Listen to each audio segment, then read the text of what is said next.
Bendiciones, es un gusto volver a saludarlos después de un día feriado ayer aquí en Estados Unidos, donde se conmemora el Día de Acción de Gracias, un día que fue designado oficialmente por el presidente Abraham Lincoln en 1865 para dar gracias a Dios por las bendiciones recibidas, ¿no es cierto? Y decía volver a reencontrarnos un día no habitual. Nosotros nos reunimos los jueves, pero hoy quisimos hacerlo así para poder compartir la palabra. Mi hermano, es como comer realmente la palabra del Señor. Uno podrá pasar un día sin comer, pero ya 12 hace cuesta arriba, ¿no es cierto? Y necesitamos palabra del Señor, y sé que hay palabra del Señor. Por eso yo les invito en esta hora que invoquemos el nombre de nuestro Dios y la comunión del Espíritu Santo en este tiempo, que nos enseñe la palabra, que nos abran las Escrituras y que ilumine nuestro entendimiento para poder recibir la verdad que el Señor nos quiere hablar en esta noche. Así que vamos a orar. Padre, en el nombre del Señor Jesucristo levantamos nuestras manos a ti para bendecir tu nombre, Señor, para darte gracias por tu inmensa bondad y misericordia. Gracias, Señor, por tu favor, gracias por tu fidelidad para con nuestras vidas. Señor, nos presentamos delante de ti para que tú continúes obrando en nosotros, para que nuestro temor sea no algo aprendido de los hombres, sino algo puesto por tu Santo Espíritu. El temor de Jehová dice que aparta al hombre del pecado. Gracias te damos, Señor, por este tiempo de poder venir a tu presencia, por este tiempo de poder ministrar tu palabra. Háblanos, Señor, en esta noche. Tú sabes, Señor, que hay muchos hermanos que se van a conectar y, Señor, en el nombre de Jesús te doy gracias por ellos. Bendícelos, Padre, y nuevamente habla, Señor, que tu pueblo, que tu familia os escucha, Padre. En el nombre del Señor Jesucristo. Amén. Gloria a Dios. Y antes que nada, mis hermanos, quiero dar un saludo a nuestra gente linda de allí de Empalme Villa Constitución. Allí en Empalme Villa Constitución nació mi esposa Alicia y nacieron nuestros 2 hijos. Y tenemos familia, tenemos lindos amigos, iglesias amigas. Y en esta noche, en una manera especial, quiero mandar un saludo afectuoso a nuestra hermana Nelly Jaimes. El Señor te bendiga, mi hermana, cuando veas este video, para darte gracias. Alicia me pone caras medias como diciendo, no hay nadie, pero yo les digo una cosa, estoy hablando en fe, y en el nombre del Señor Jesús, a ti te damos toda la honra y toda la gloria. Bendito sea el nombre del Señor. Y dice la palabra del Señor allí en Marcos capítulo 8, en aquellos días, como había una gran multitud y no tenían qué comer, Jesús llamó a sus discípulos y les dijo, tengo compasión de la gente, porque ya hace 3 días que están conmigo y no tienen qué comer. Y si los enviare en ayunas a sus casas, se desmayarán en el camino, pues algunos de ellos han venido de lejos. Gloria al Señor. Sus discípulos le respondieron, ¿de dónde podrá sacar alguien saciar de pan a estos que están aquí en el desierto? Vuelvo a leer. Sus discípulos le respondieron, ¿de dónde podrá alguien saciar de pan a estos aquí en el desierto? Y mis hermanos, ahora quiero darles gracias al Señor y quiero corregir, dije recién Nelly, pero es Pamela a quien queremos dar salud. Bueno, si Nelly nos llegara a escuchar, también que le caiga la bendición, pero de una manera especial a nuestra querida hermana Pamela, que es una fiel seguidora y queremos darle gracias por ello.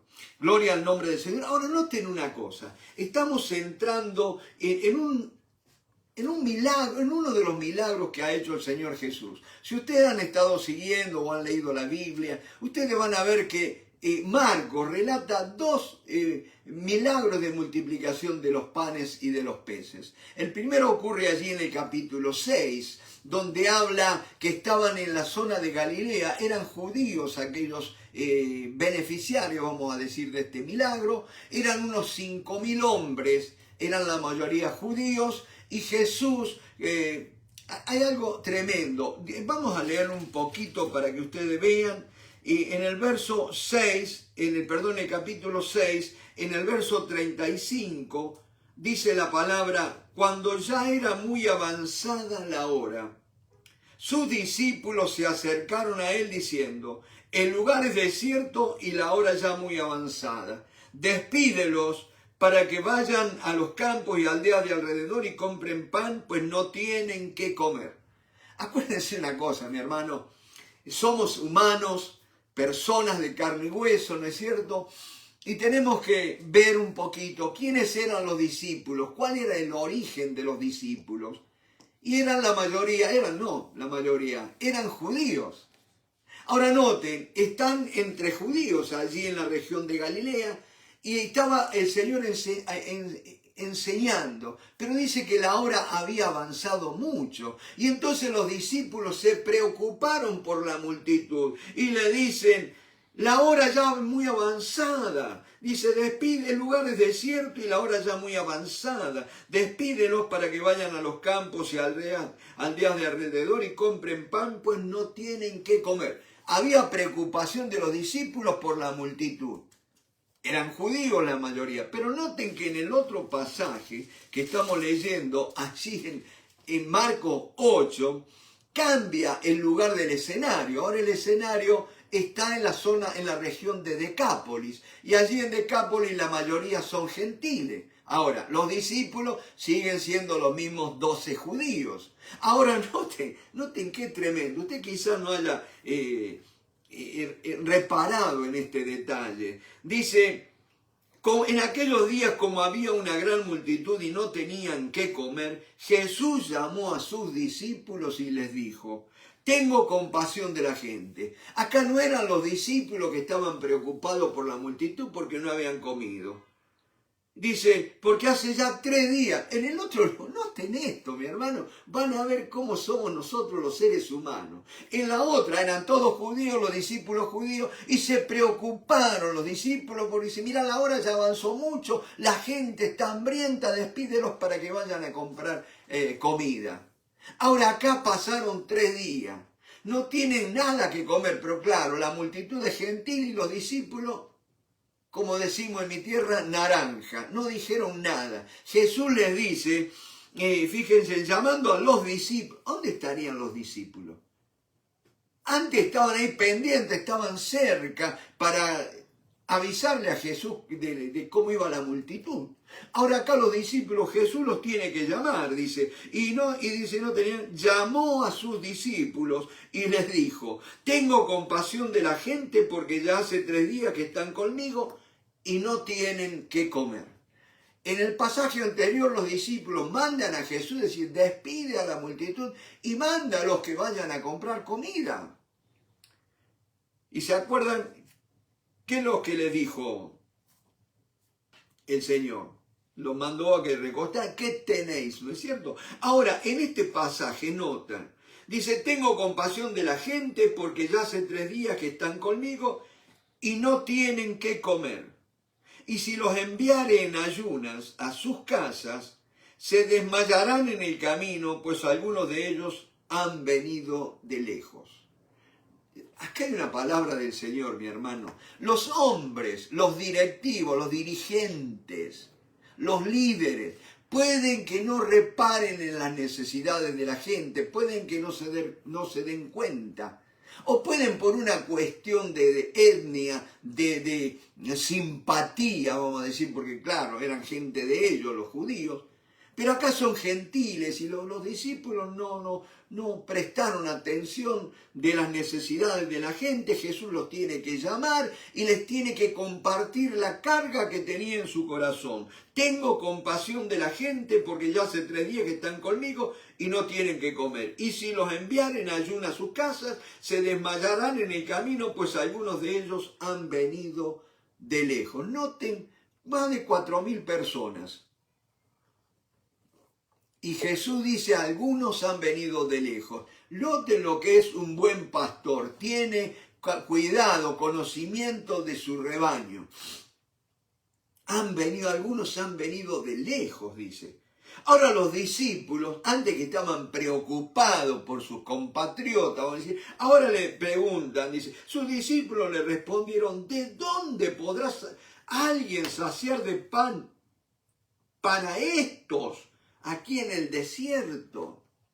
Noten, y parecen los discípulos, se parecen a nosotros.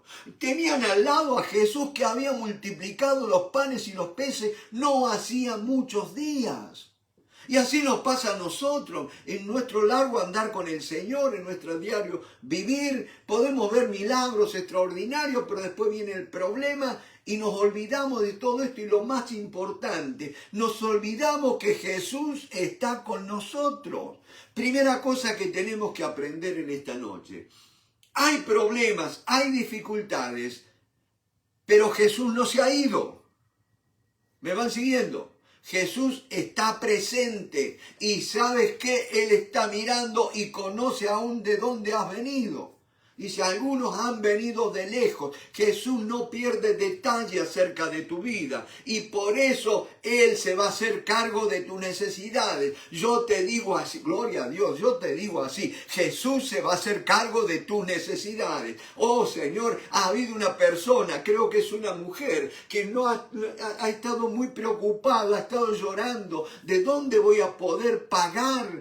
No sé qué es lo que es las cuentas, el alquiler, no sé, pero el Señor te dice, yo te voy a suplir, yo voy a saciar tu necesidad. Gloria al nombre del Señor. Dice, Él les preguntó, ¿cuántos panes tenéis? Yo no quiero ocupar mucho tiempo en estos 2 milagros, simplemente yo les quiero contrastar entre uno y otro. En la mano izquierda vamos a poner la gente de Galilea, eran 5.000, la mayoría eran judíos, cuando Jesús, habían pasado un día con Jesús. Y eran 5.000 y los discípulos le vienen a decir, Jesús, mandalos, despedilos ya, pará la clase por hoy, dejalos que vayan y compren comida. ¿Me van siguiendo? Y el Señor les dijo, denle ustedes de comer. Pero ¿cómo va a ser? Entonces les pregunta a Jesús. Acuérdense, ellos le dijeron, en aquel pasaje, 5.000 hombres, le dijeron que tenían 5 panes y 2 peces. Notable, preste atención a esto. 5 panes y 2 peces. Ahora, en este otro milagro que está sucediendo en Decápolis, son 4.000 personas, 4.000 hombres, ¿no es cierto? Acuérdense, siempre sin contar ni las mujeres ni los niños, 4.000 hombres, la mayoría eran gentiles, habían estado 3 días con Jesús. Tremendo, ¿no es cierto? ¿Quién tenía más necesidad? Indudablemente los que habían estado 3 días con Jesús, se le habían acabado las reservas. Ahora, ¿qué tenían? Noten esto. ¿Qué tenían esta multitud? Los judíos tenían 5 panes y 2 peces. Ahora, estos gentiles tenían ¿qué cosa? 7 panes.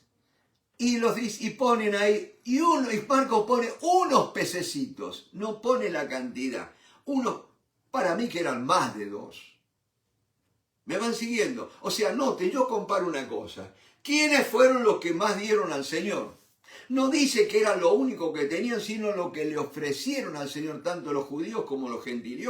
Y no estoy cargando las tintas contra los judíos. Los judíos ofrecieron 5 panes, 5 panes y 2 peces. Este grupo de gentiles, 4.000 hombres, ofrecieron ¿qué cosa? 12 panes y unos pececillos. 7 panes y unos pececillos. Ahora, el milagro va a suceder igual, todos van a comer, todos van a quedar satisfechos, pero noten, aquellos lo del primer milagro, ¿cuántos se llevaron? ¿Cuánto sobró de lo que comieron? 12. ¿Qué se llevaron? Ahora noten la palabra. En el primer milagro se comieron todos y se saciaron y recogieron de los pedazos 12 cestas llenas. Note la palabra cestas. Cestas. 12 cestas llenas. Y los que comieron eran como 5.000 hombres. Ahora, en el capítulo 8, el segundo milagro de los 4.000 de los gentiles, dice, y de los que comieron los despidió, y dice, y comieron en el verso 8 del capítulo 8, y comieron y se saciaron, y recogieron de los pedazos que habían sobrado 7 canastas. Usted dice, ¿dónde sobró más? ¿En el primero o en el segundo? En el primero la Biblia dice que eran 12 cestas. Y acá dice que son 7 canastas. ¿Es lo mismo cesta que canasta? No. Hay que tener cuidado con esto. Mis hermanos, cesta habla de una canastilla como de picnic. Una canastilla chica de esas tejidas, ¿no es cierto? Donde uno lleva las cosas para cuando va de picnic, una cosa así. Puede llevar el lunch, la comidita ahí. Pero cuando habla de canasta, habla de lo que nosotros llamaríamos hoy canastos. Grande, que incluso con tapas. Fíjense una cosa. Ahí estamos viendo la progresión, cómo Jesús, que había sido enviado primeramente a las ovejas perdidas de la casa de Israel. Después vamos a ver en el milagro ese extraordinario de la mujer sirofenicia o cananea, ¿no es cierto? Que ya cuando le dicen los perrillos que no era bueno darle de la comida, los panes de los hijos a los perrillos, sin embargo aquella mujer le dice, Señor, aún los perrillos comen de las migajas que caen debajo de la mesa de sus amos, ¿no es cierto? Y bueno, fíjense en una cosa, mis hermanos. Jesús hace su milagro, libera a esa chica, y hay dos cosas que, mi hermano, que siempre me hacen pensar. Esa mujer que no era judía, una gentil, pero aparte de gentil, ya habíamos visto el jueves pasado, era descendiente de los cananeos, un pueblo que tenían que haber sido exterminado por los judíos. No merecía vivir, menos va a merecer un milagro de parte del Señor y menos la salvación. Pero sin embargo el Señor, con su misericordioso corazón, no pudo quedar inconmovible ante el clamor de una mujer, ante el ruego de una mujer que llorando por su hija. Mis hermanos, clama a mí, yo te responderé, dice el Señor. ¿Por qué no vemos más la mano de Dios? Y es indudable, mi hermano, porque todavía no está el clamor en nuestros corazones. No hemos sentido la plaga en nuestro corazón, como dice en el libro de Crónicas. Cuando viniere plaga, hambre, pestilencia sobre la tierra, y alguien sintiere la plaga en su corazón, algo que el Señor me está hablando, Él va a levantar no un ejército, sino un grupo de guerreros de oración, hombres y mujeres, que estén dispuestos a dejar que el Espíritu Santo imprima en ellos ese gemir. Cuando se acuerdan con el sordomudo, dice que Jesús gimió, y en esta noche vamos a ver que Jesús vuelve a gemir por las necesidades de la gente. Y dice que el Espíritu Santo intercede por nosotros o en nosotros con gemidos indecibles. Ahora, mis hermanos, ese es el Espíritu Santo, pero hasta que ese gemido del Espíritu Santo que está en nuestro espíritu no alcance mi alma y sea la expresión liberada a través de mi oración, la palabra de Dios, la obra de Dios no va a ser hecha. porque Dios obra ante el clamor de su pueblo. Clama a mí, yo te responderé y te enseñaré cosas grandes y ocultas que tú no conoces. En aquel día me buscaréis y me hallaréis, porque me buscaréis de todo vuestro corazón, dice el Señor. Me van siguiendo. Y ahora vemos cómo en estos dos relatos vemos cómo podríamos decir que la balanza se va inclinando a favor de nosotros los gentiles. Y de hecho en la salvación de Dios, mis hermanos, van a ser muchísimos millones más los gentiles que habremos sido salvos que los judíos. Miren, para nosotros no era el evangelio, para nosotros no era la salvación. Los judíos rechazaron al Mesías, rechazaron al Salvador, al Señor Jesucristo, y gracias a ellos nosotros pudimos ser injertados en el olivo verdadero. Nosotros que no éramos ramas silvestres, que no éramos pueblo de Dios, que estábamos alejados, ajenos a las promesas de Dios, a los pactos de Dios, vinimos a ser pueblo de Dios. El inmenso amor con que Dios... Es que el amor de Dios, su pueblo lo rechazó. Pero ¿sabes qué, mi hermano? Dios no es como nosotros que decimos, vos me rechazaste, ahora no es para nadie. Dios no se puede guardar su amor. Y esto te lo digo en esta noche, mi hermano. Si hay algo que Dios no puede retener es su amor. Tanto amó Dios al mundo que envió a su Hijo. Y su pueblo lo rechazó. Pero Dios no podía reprimir ese amor. Él ya lo había echado a andar. Y buscó a aquellos que no merecíamos. Aquellos que no preguntábamos por Él, a pueblos que no preguntaba por mí, yo me manifesté, dice el Señor. La tremenda gracia de Dios para nosotros los gentiles, gloria al nombre. Y no es que seamos mejores que los judíos, simplemente es la gracia de Dios. Bendito sea el nombre del Señor.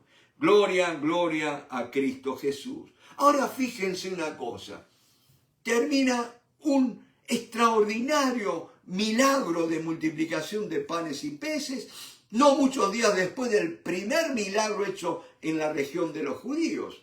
Esta vez fue, repito, en la región de Decápolis. ¿No es cierto? Una región influenciada por gentiles, por griegos, ¿no es cierto? Pero vienen los judíos de nuevo, vinieron entonces los fariseos, que era una de las sectas más severas, más estrictas, aquellos que más se jactaban de ser los guardianes, los celosos guardianes de la ley. Fíjense, ¿no es cierto? ¿Cómo serían de celosos guardianes de la ley que expulsaron a Jesús? No, que no queremos que éste reine. Miren si eran celosos, ¿no? Se quedaron con la ley sin el Salvador. Es como si yo fuera manejando por la ruta y encuentro un cartel que dice Ciudad de Orlando, 250 millas. ¿Y qué hago yo? Me bajo del auto y me abrazo al cartel. Y digo, ya tengo, esto me indica que está Orlando a 250 millas. Y no viajo, no sigo. Los judíos se quedaron con el cartel que era la ley, que la ley venía avisando, venía señalando a Cristo, ¿no es cierto? Qué triste, pero gloria a Dios que un día la misericordia de Dios los va a alcanzar también y el remanente de Israel será salvo. Gloria al nombre del Señor. Pero van a tener que sufrir mucho. Y la Biblia habla de la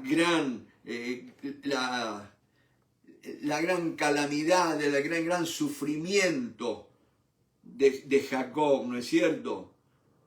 Pero bueno, nosotros que hemos gustado de la salvación en Cristo Jesús, valoremos lo que tenemos, mi hermano. Decidamos en nuestros corazones crecer en gratitud al Señor, pero también en obediencia y en servicio a Él, para alcanzar a más y más de los nuestros, para la salvación que es en Cristo Jesús. Ahora dice, vinieron los fariseos y comenzaron a discutir con Él. Noten que estaban locos de remate. Dice, comenzaron a discutir con Él pidiéndole señal del cielo para tentarle. ¿Y qué era eso lo que habían visto? Acuérdense que los judíos llegaron a decir a Jesús, nosotros somos hijos de Abraham y no hijos de fornicación como eres tú. Llegaron a decir que Jesús había sido el producto de una relación pecaminosa de su mamá. Noten, qué tremendo, cómo la jactancia que tenían esta gente. Y ponían en tela de juicio que Jesús no era el primogénito. Y entonces buscaban de toda manera, a ver, demostrar, queremos ver señales, pero claro, noten, dice que pedían señal, no para creer, sino para tentarle. Porque dice, bueno, en una de esas le vamos a pedir una señal que no va a poder realizar y entonces sí va a quedar deschavado, va a quedar descubierto de que es el farsante que nosotros decimos que es él. Pero ¿sabe Jesús? Jesús puede hacer cualquier cosa, pero no va a hacer cualquier estupidez que nosotros le pidamos en duda de quién es Él. Él es Señor, Él es soberano, Él es Rey. No es un payaso que está esperando que nosotros le demos órdenes o una especie de genio, ¿no es cierto? Que flotamos la lámpara y nos da lo que queremos. No, Él es Dios. Nosotros somos sus siervos. ¿Me va siguiendo?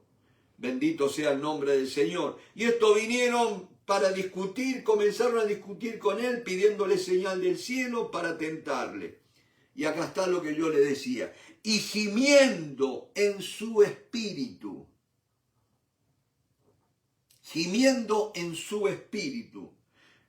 dijo, ¿por qué pide señal esta generación? De cierto os digo que no se dará señal a esta generación. Y dejándolos volvió a entrar en la barca y se fue a la otra ribera. Habían olvidado de traer pan y no tenían sino un pan consigo en la barca. Y él les mandó diciendo, mirad, guardaos de la levadura de los fariseos y de la levadura de Herodes.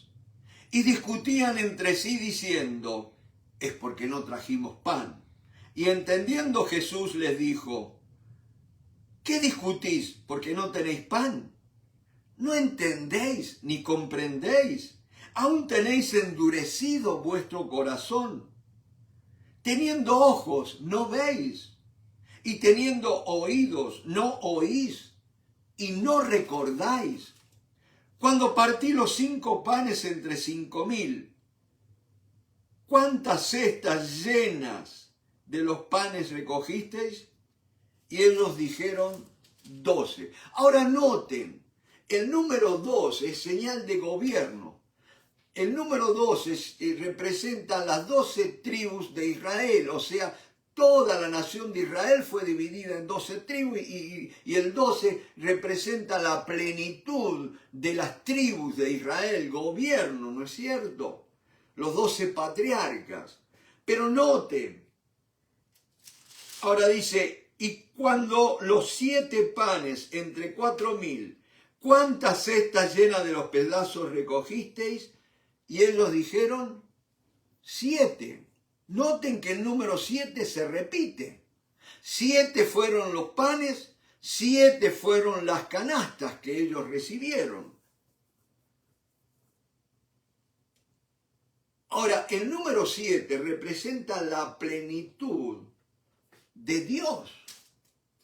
Dios llenada, manifestándose, dándose sin medida. Eso es lo que quiere decir, mis hermanos. ¿Me van siguiendo? Todavía nosotros los gentiles no se nos han abierto los ojos a esta tremenda revelación de que en qué medida Dios se ha dado a los gentiles. Es tremendo, mi hermano. Noten esto, mi hermano. El hombre, si se puede llamar hombre a Jesucristo, nuestro Señor, el hombre que más desarrolló, que más hizo por el cristianismo fue el apóstol Pablo. El hombre más preparado de todos los que se llamaban apóstoles, ¿no es cierto?, del Señor, era Pablo, había recibido revelación extraordinaria, pero no solo eso, que había estudiado a los pies de un judío devoto, piadoso, llamado Gamaliel, un erudito, se podía decir que era una universidad andante este Gamaliel. Un hombre muy preparado, Saulo de Tarso. Pero noten que este hombre tan preparado, tan versado en la ley, de la tribu de Benjamín, fariseo de fariseos, Dios lo va a comisionar, lo va a enviar como apóstol a los gentiles. Dios preparó a ese hombre, Saulo de Tarso, que vino a ser Pablo, para que llevara el evangelio a los gentiles, a nosotros, no a los judíos. ¿Me van siguiendo? Ahora noten qué tremendo. ¿Quién más versado en la ley de Moisés que Pablo? Que Dios podía haber dicho, no, lo voy a dejar para los judíos porque este lo va a poder edificar en cuanto a la ley, los ritos y ceremoniales.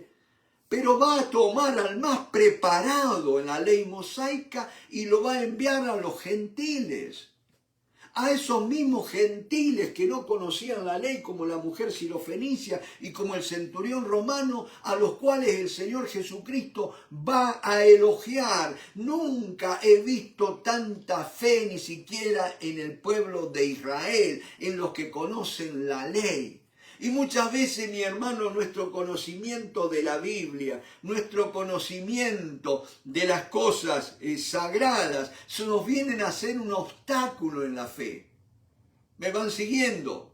Hay que tener, ojo, no digo que sea malo estudiar la Biblia, pero la Biblia, si no te lleva a un encuentro personal con Jesucristo y a que Jesucristo se encarne en tu vida, mi hermano, así como Pablo decía, dice cuando hablaba a los Gálatas insensatos, por quienes vuelvo a sufrir dolores de parto hasta que Cristo sea formado en ustedes, en vosotros. Necesitamos, mi hermano, que Cristo sea formado en nosotros. Por eso Pablo oraba por los de Éfeso, para que Dios los fortaleciera con todo poder en el hombre interior, o sea, en el espíritu, a fin de que Cristo habitara por la fe en sus corazones. ¿Para qué? Para que si Cristo vive en nosotros, allí ellos iban a ser arraigados y cimentados en amor. ¿Me va siguiendo? A menos que empecemos a experimentar a Cristo formado en nosotros, mi hermano, la unidad de la iglesia y la iglesia tal como tiene que ser va a ser una mera ilusión. Nada que ver con la realidad que vemos, mi hermano. Hay que tener cuenta esto. Si Cristo no edifica la iglesia, no hay iglesia. Hay un conjunto de personas con buena voluntad que se reúnen para cantar, pero donde la presencia de Dios está ausente. Eso es si Cristo no es formado en todos y en cada uno de nosotros. No puede haber ni siquiera armonía, por más que uno quiera. Es el Señor el que trae la unidad. No es el esfuerzo del hombre. Me van siguiendo. Cuando el Espíritu Santo, el Salmo 133 demasiado claro para que yo siga hablando. Mirad cuán bueno y cuán delicioso es habitar los hermanos juntos y en armonía. Ahora, ¿quién es el que trae la armonía? Esa es la obra del Señor. ¿Quién puede juntar voluntades tan dispares de distintas nacionalidades si no es el Espíritu de Dios? Porque si no, mi hermano, si dependiera la armonía del esfuerzo humano, Jesús no hubiera hecho la oración que hizo en Juan 17, donde él rogó para que sean uno, así como tú y yo somos uno. ¿Me va siguiendo? Es la obra de Dios en nosotros, no es el fruto del esfuerzo humano. Gloria al nombre del Señor. Y entonces fíjense, Él les pregunta, dice, ¿no entendéis? Y en el verso 22, allí en el capítulo 8, dice, vino luego a Betsaida. El nombre Betsaida, Bet en griego significa casa, y Aida es pesca. Podría ser la casa de pesca, de la pesca. Hay por lo menos 3 de los discípulos, Felipe, Jacobo y otros más, eran pescadores y eran de Betsaida. Me van siguiendo, por eso Betsaida, casa de pesca, o ciudad de la pesca podría ser, o aldea de la pesca, de pescadores. Y cuando llega a Betsaida, dice, le trajeron un ciego y le rogaron que le tocase. Noten.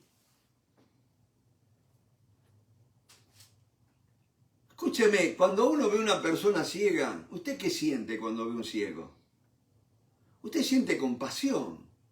A veces hasta sentimos lástima, ¿no es cierto? Pobre tipo. Pero nosotros, usted no, al menos no se me ocurre que uno de los que me esté escuchando pueda sentir asco de un ciego.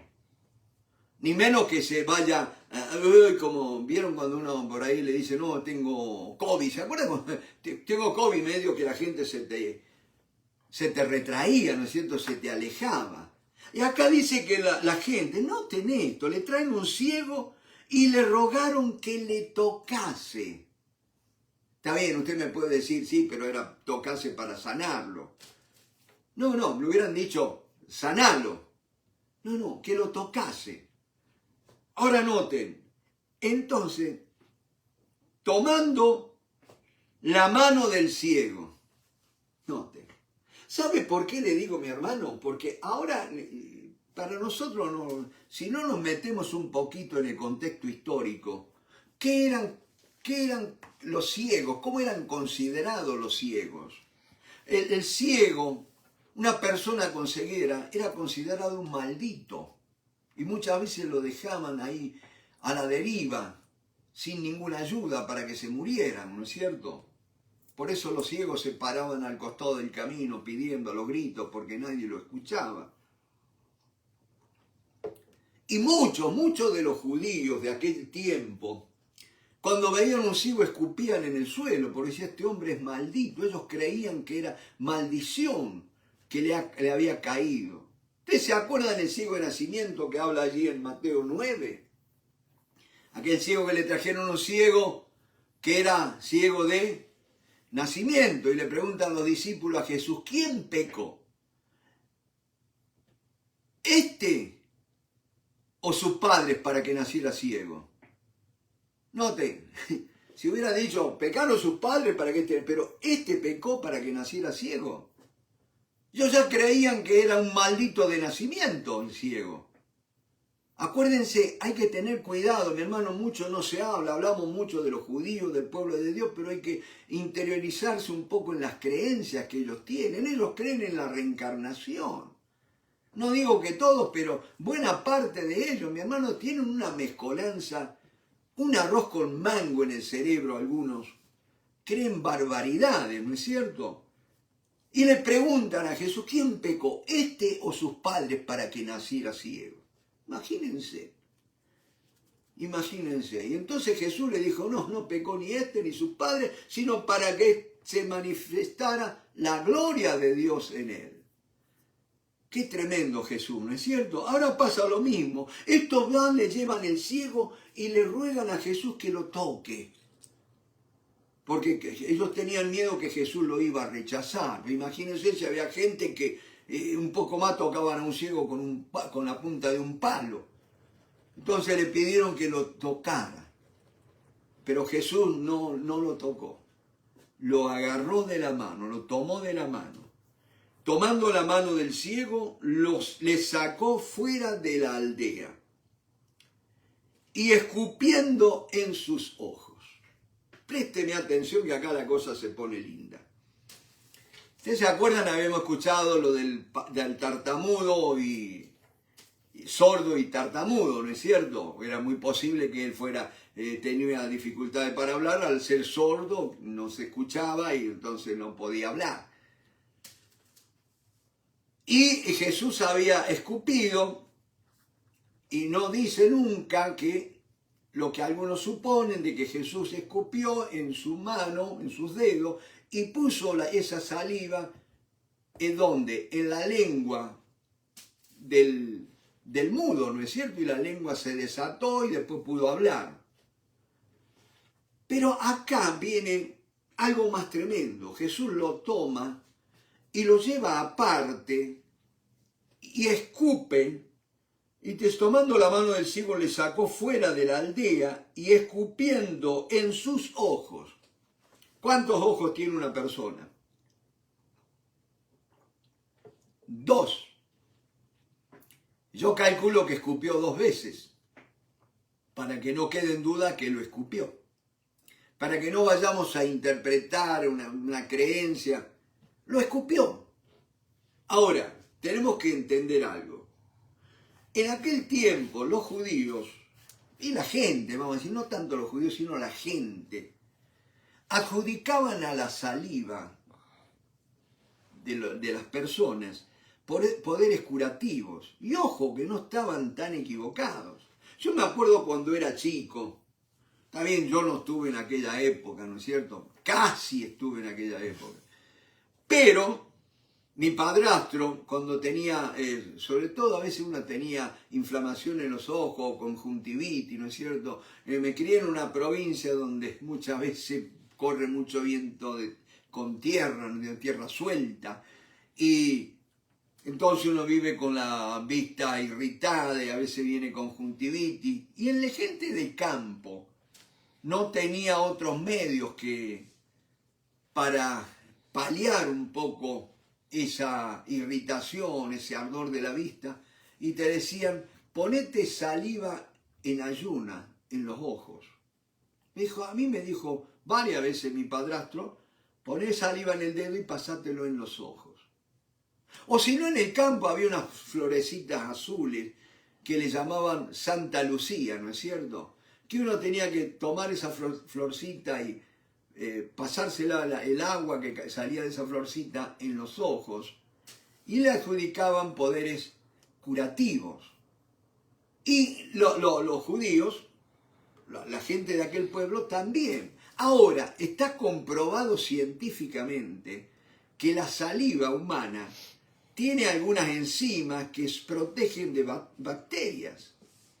Es tremendo cómo sana, pero ojo, también puede haber contagio. Imagínense una persona con caries o cualquier otra infección, se pone esa saliva, le va a pasar en la vista de una persona y lo complicó del todo, ¿no es cierto? Pero en aquel tiempo. Otra cosa, mis hermanos, que cuando uno comparte la enseñanza de la palabra, tiene que exponer también los distintos puntos de vista. Hay gente que ha estudiado mucho, que ha escrito libros, ¿no es cierto? Y muchas veces, lamentablemente, no se ve que no consultan al Espíritu Santo, ¿no? Pero hablan de que en la antigüedad hay tradiciones orales que hablan de que los judíos tenían muy en alto el tema de la primogenitura.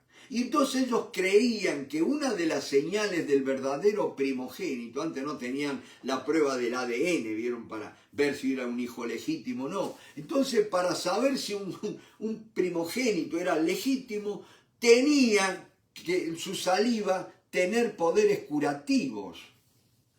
Y tenía que demostrarlo eso.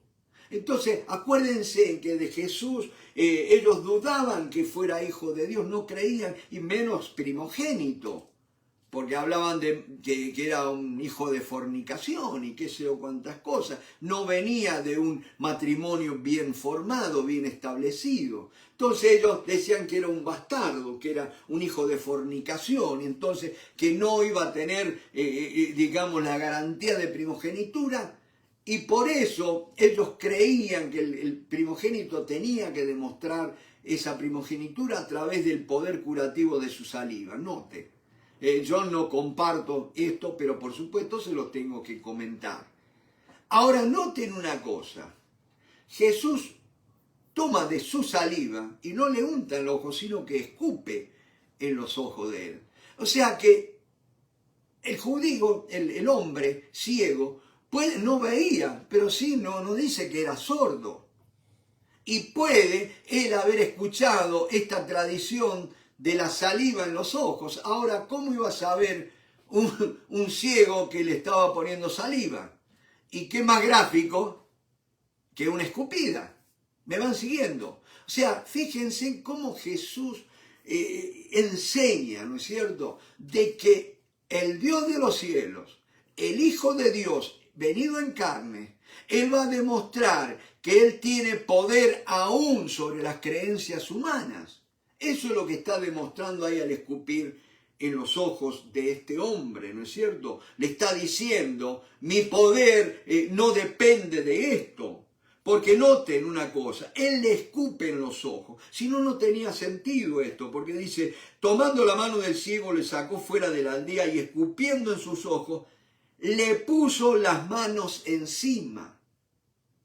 O sea, Jesús sanaba con las manos.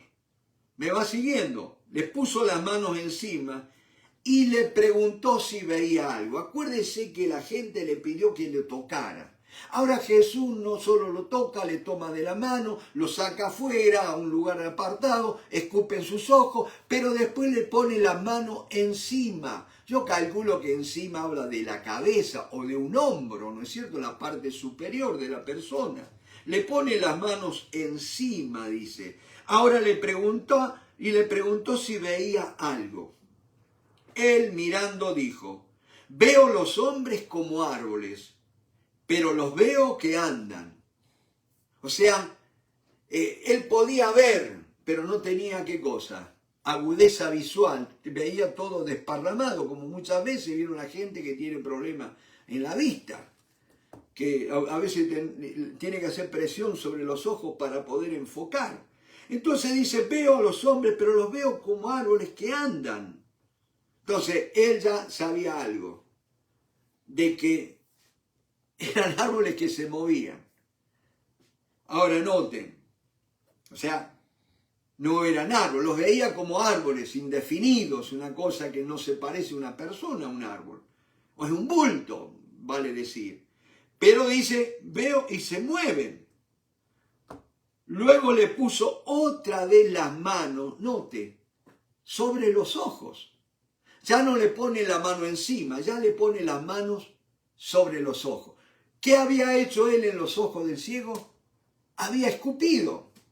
Ahora, para que vean, mis hermanos, que él está sepultando esa creencia, vernácula o campesina, vamos a decir, o pagana, ¿no es cierto?, supersticiosa, y él ya no la escupida, sino que le pone las manos encima, las dos manos encima. Acuérdense que este Jesús es el que le va a decir posteriormente a sus discípulos, sobre estas señales seguirán a los que creen, en mi nombre pondrán las manos sobre los enfermos. Él pone las manos sobre los ojos de este hombre y le hizo que mirase.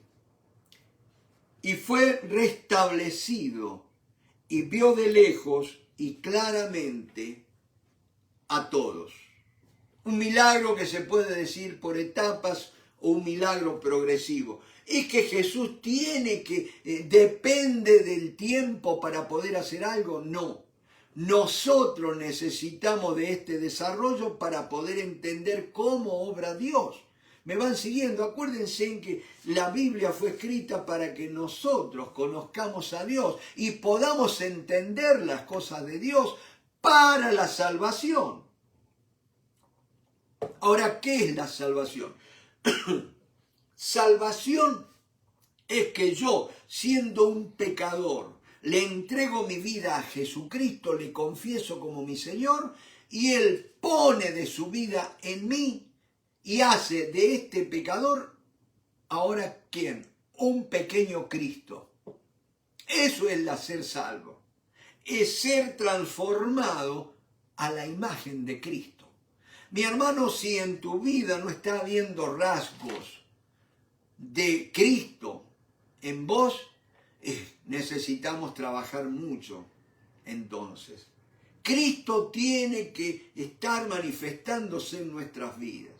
Mi hermano, Dios no vino para tener una iglesia donde la gente vaya y cante y pase un tiempo agradable y después siga viviendo su vida y nada más, ¿no es cierto? Y cuando necesitan, pidan oración. ¿Vieron lo que vivimos? Vamos a ir rapidito allí a Romanos capítulo 14, Una palabra muy poderosa, mi hermano, que nos tiene que sacar de la situación en la que estamos. Dice que más o menos unos 80 años atrás un predicador llamado Donald Grey Barnhouse, un predicador presbiteriano acá en los Estados Unidos, más o menos en los 1950, por ahí, y que en un sermón un domingo a la mañana hizo esta pregunta a la iglesia: ¿cómo sería la ciudad de Pensilvania, de donde él estaba ministrando, era pastoreando, ¿no es cierto? ¿Cómo sería la ciudad de Pensilvania si el diablo tomara absoluto control de esta ciudad? Entonces, él, en el desarrollo del sermón, dice, miren, los bares, las barras, las tabernas se cerrarían. Los chicos serían obedientes. La gente se trataría bien, los prostíbulos cerrarían. Iría mucha gente a las iglesias. Claro, la audiencia miraba, dice, está loco. Pero ¿saben qué? Cristo estaría ausente en el púlpito. No se predicaría a Cristo. Y mis hermanos, lamentablemente, tenemos que reconocer que en estos tiempos, en muchos púlpitos, se habla de 7 pasos para desarrollo personal, 7 pasos para mejorar mi actitud mental, 7 pasos para mi prosperidad, confesar y tomar la bendición. Pero se habla muy poco del estado pecaminoso del ser humano, de la tremenda necesidad que tiene de un Salvador crucificado. Pablo ya en la antigüedad dijo, cuando fui a vosotros, me propuse no saber cosa alguna, sino a Cristo y a este crucificado. Eso es lo único que nos puede sacar al hombre y a la mujer del estado de pecado en el cual estamos. Y no es que estemos haciendo obras malas, mi hermano, como decía Donald Grey Barnhouse. Podemos estar yendo a la iglesia, podemos ser gente decente, respetuosa, ¿no es cierto? Pero los cuales Cristo no se manifiesta. Yo he visto gente discutiendo y aún acaloradamente defendiendo valores. Gente que tiene a otros por enemigos, pero no están transmitiendo el carácter de Cristo. Nos hemos vuelto inmisericordes. Tengamos cuidado, mis hermanos. Y entonces, fíjense lo que dice Romanos capítulo 14 en el verso 7. Puede que esto no guste mucho, pero es necesario que lo sepamos, mis hermanos. Dice la palabra del Señor allí en Romanos, la carta del apóstol Pablo a los Romanos, capítulo 14, verso 7, porque ninguno de nosotros te incluye a mí, me incluye a mí, a todos los que estamos en este tiempo congregados, ninguno de nosotros vive para sí y ninguno muere para sí. Pues si vivimos, para el Señor vivimos, y si morimos, para el Señor morimos. Así pues, sea que vivamos o que muramos, del Señor somos. Pero termina diciendo, porque Cristo para esto murió y resucitó y volvió a vivir, para ser Señor así de los muertos como de los que viven. Hay mucha gente que cree que Jesucristo fue a la cruz por mis pecados, he sido perdonado, he sido justificado, ya Dios me trata como si nunca hubiera pecado. Como dice la palabra, justificados pues por la sangre de Cristo, tenemos paz para con Dios. La muerte de Cristo me trajo la justificación, pero ¿sabes qué? ahí no termina la obra. Dice que Cristo para esto murió. Me dice, resucitó. Cuando Cristo murió en la cruz, Dios te incluyó a ti y a mí en ese cuerpo, mi hermano, para que nosotros pudiéramos morir al yo, a nuestro ego. Hay tanto egoísmo hoy por hoy, aún en las iglesias, mi hermano. Vivimos para nosotros mismos, que hacemos cosas si nos conviene. Y muchas veces cosas buenas hacemos para apantallar nuestro ego, para que nos vean, no para la gloria de Dios. Hacemos algo y tocamos trompetas y qué sé yo, y anunciamos. Pero dice la palabra, resucitó y volvió a vivir. Muchas veces nos quedamos con que Cristo murió y resucitó y gloria a Dios. Pero ¿sabes qué? Volvió a vivir. Ahora ese volvió, no dice resucitó y vive, sino que dice volvió a vivir. Ahora, ¿por qué volvió a vivir? ¿Qué es volver? Volver a algo que había sucedido, algo que había quedado atrás. ¿Y qué fue? Volvió a vivir la misma vida que vivió acá en la tierra. Eso es lo que me quiere decir la palabra. Si nosotros creemos que Jesucristo murió por mis pecados, he sido justificado de mi condenación, de mi pecado. Pero ¿sabes qué? Si creo que Él resucitó, creo que Dios me crucificó en la cruz juntamente con Él. Pablo lo dice, con Cristo estoy juntamente crucificado y ya no vivo yo. Gloria a Dios. Pero dice que Jesús volvió a vivir. Aleluya. Está vivo ahora para seguir viviendo su vida en cada uno de aquellos que se animen en esta noche a decirle, Señor, te rindo mi vida a ti. Yo soy el primero en esta noche en decirle, Señor Jesús, yo creo que fuiste crucificado, que moriste en la cruz por mis pecados, que tu sangre me ha justificado, ya el Señor me ve como si yo nunca hubiera pecado. Pero creo que Él fue a la cruz y fue sepultado para que mi viejo hombre también fuera sepultado, para que ahora dice que Él viva, para que yo ande en novedad de vida. ¿Cuál es la novedad de vida? La vida de Cristo. Aquella vida que Cristo vivió acá en la tierra, Él la va a seguir viviendo a través de mi vida, a través de tu vida. Gloria a Dios.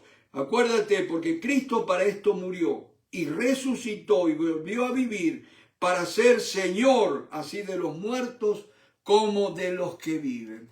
Si crees que Jesucristo es el Señor, Él es el que manda en tu vida, mi hermano. Ya Él no es ya un esclavo. Yo esta mañana hablaba con Alicia, le digo, mirá, hoy, ¿no es cierto? Y acá en Estados Unidos, no todo, ¿no es cierto? Pues muchas compañías han trabajado hoy, pero una buena parte se hace lo que se conoce en Argentina y en otros países como un feriado puente, ¿no es cierto? Pues el jueves es feriado nacional, acá Día de Acción de Gracias, y hoy viernes hay mucha gente que no trabajó, ¿no es cierto? Y es lo que le llaman también el Black Friday o el Viernes Negro, viernes de salir a gastar la plata que uno no tiene y endeudarse, ¿no es cierto?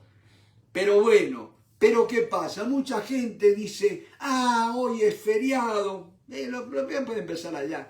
Hoy voy a hacer lo que no puedo hacer durante toda la semana. ¿Y qué es? Voy a dormir hasta que ya la cama me duela la espalda de tanto estar en la cama. Escúchame, ¿un esclavo hace eso? ¿Un siervo puede hacer eso? No, mi hermano, estamos viviendo engañados. Si Jesucristo es el Señor en mi vida, yo soy un siervo de Él. Y el siervo no decidía cuál iba a ser su agenda, su día. El siervo tenía que ir y pararse en la puerta de su amo para esperar que él le diera las órdenes. Me van siguiendo, mis hermanos, acuérdense. El libro de Malaquías, la última profecía, ¿no es cierto?, del Antiguo Testamento, dice, si yo soy padre, ¿dónde está mi honra? Y si yo soy el Señor, ¿dónde pues está mi temor? Mi hermano, muchas veces hemos perdido el temor del Señor. la reverencia al Señor, el respeto al Señor. Pero también, mi hermano, temor es temor. Y es un amo, un esclavo, agachaba la cabeza siempre porque él tenía el temor de su Señor en su vida. Mi hermano, he querido compartir esto en esta noche porque el Señor se merece que nosotros rindamos nuestras vidas cada día más a Él. Dios te bendiga y no te preocupes por las cosas que te faltan. La palabra del Señor dice, buscad primeramente el reino de Dios y las demás cosas, y su justicia. ¿Qué es la justicia? Es el carácter de Cristo en nuestras vidas. Justicia es ser, Dios es justo, ¿por qué? Porque es lo que tiene que ser. Y nosotros tenemos que ser justos, tenemos que ser lo que tenemos que ser. ¿Y qué tiene que ser un cristiano? Cristo aquí en la tierra. Dejemos que Cristo viva en nuestras vidas y Él vuelva a vivir su vida que hizo aquí cuando estaba en la tierra, y a través de su iglesia y de cada uno de nosotros. Dios te bendiga y gracias por este tiempo. Amén.